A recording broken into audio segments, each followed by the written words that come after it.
Ora ana jagat papat kiblat limo pancet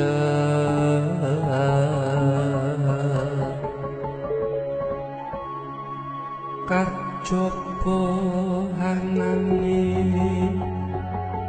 ing wujud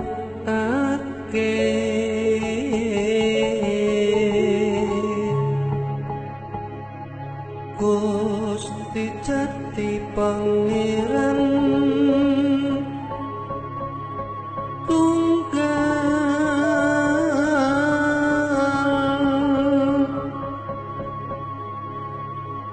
kang mokal den kembali luhuring sifat lan gati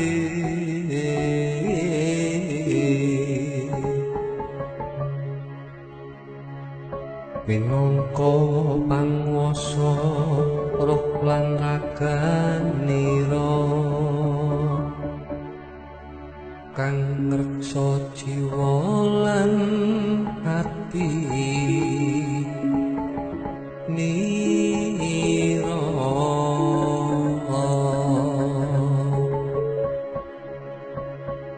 kang pirsa salat ponira kang wajib den sekseni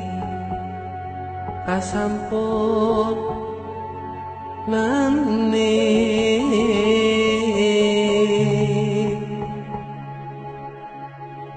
lan wajib den sembatani apa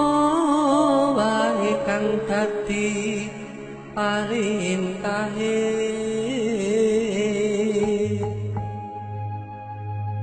ing samubarane laku urip hingga tumekaning pati